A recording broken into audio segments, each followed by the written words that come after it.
I'm going to get right into it. A lot of media sources have been going wild with the fact that Trump suggested that illegal immigrants were the reason that Hillary Clinton's popular vote margin was so high. I will admit it sounds a little ridiculous and unnecessary. However, what I'm about to show you is absolutely hilarious and pretty embarrassing. So here's a 2017 article about it by the Washington Post. The headline is, Trump calls for a major investigation into voter fraud after Sean Spicer was grilled on why he hadn't. I'm going to read a paragraph from that article. Once you get past the lack of factual basis for Trump's strange and incredible claim, this is what really doesn't make sense about it. Trump is alleging that as many as 3.6% of the votes cast in a 2016 contest decided by even fewer votes may have been illegitimate. He's saying that the number of illegal votes may have been larger than the populations of 38 states. He's saying that as many as 30 to 40% of the estimated 11 million undocumented immigrants in the United States cast ballots. Where could Trump have got that crazy and wild idea that illegals could not only register to vote, but also influence elections? Maybe from the 2014 Washington Post article entitled, Could Non-Citizens Decide the November Election?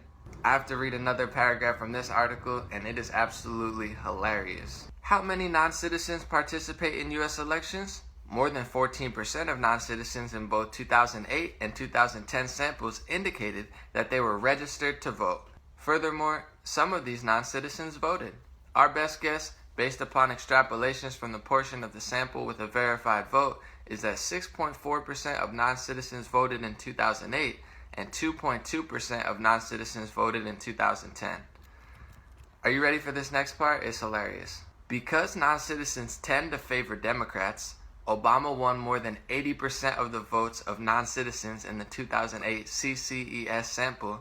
We find that this participation was largely enough to plausibly account for Democratic victories in the few close elections. Non-citizen votes could have given Senate Democrats the pivotal 60th vote needed to overcome filibusters in order to pass health care reform and other Obama administration priorities in the 111th Congress. This is absolutely hilarious. So they're suggesting that not only can non-citizens register to vote, but they can vote, they have voted, and that they've influenced elections, tend to favor Democrats, and possibly been the reason that Obama was able to pass his health care reform. This is hilarious. I would just like to know what you can say to reassure us that this election will not be rigged or stolen. Well, I tell you what, it helps in Ohio that we got Democrats in charge of the machines.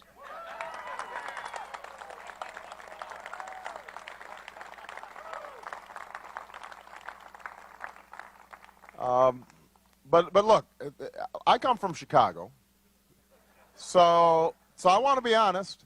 It's not as if it's just Republicans who have monkeyed around with elections in the past. Sometimes Democrats have too. Millennials, dreamers, undocumented citizens, and I call them citizens because they contribute to this country, are fearful of voting. So if I vote, will immigration know where I live? Will they come for my family and deport us? Not true. Okay. And the reason is, first of all, when you vote, you are a citizen yourself, and there is not a situation where the voting rolls somehow are transferred over and people start investigating, etc. The sanctity of the vote is strictly confidential. There's a difference between attacking the press, attacking the freedom of the press, and just knowing that these news organizations are biased and incompetent. You would think they would be a little more careful after being exposed last month for a fake news story about Russian hacking. By now, you might have heard that these Russian hackers attempted to access the power grid in Vermont. The only problem with the story? It's not true. But this fake news story was published by the Post. We watched it happen this whole election. During the primaries, these trusted news sources were completely shilling for Hillary Clinton. Meanwhile, they were sabotaging and blackballing Bernie Sanders. After the primaries, they were sabotaging and blackballing Donald Trump. I respect freedom of the press, but it's clear that most of these news organizations are just shilling for corporate Democrats. Do I think Donald Trump's exaggerating? Sure. Do I think it's necessary? Probably not. Do a lot of things about him worry me? Absolutely. I'm going to keep a close eye on science, net neutrality, clean water, pipelines, and a lot of other issues being talked about right now. It's the press's job to provide journalism, and journalism has been virtually non-existent. Once again, I would never attack the freedom of the press. However, I would like to see competency from the press, and I have not seen that thus far. I get that you want to bring Donald Trump down at all costs, but I have to be honest. It was your newspapers, it was the trusted news sources, it was the exaggerations from headlines, it was the lies that even made me sit in the first place and realize that Donald Trump wasn't nearly as bad as you were saying he was. If you want to help the people and you want to get your way, you'll do so with real news stories and honest journalism. Try it sometime. Keep my mind about the stress, so I always beat my sickness. I don't trust no corporation, cause they lie like politicians. I don't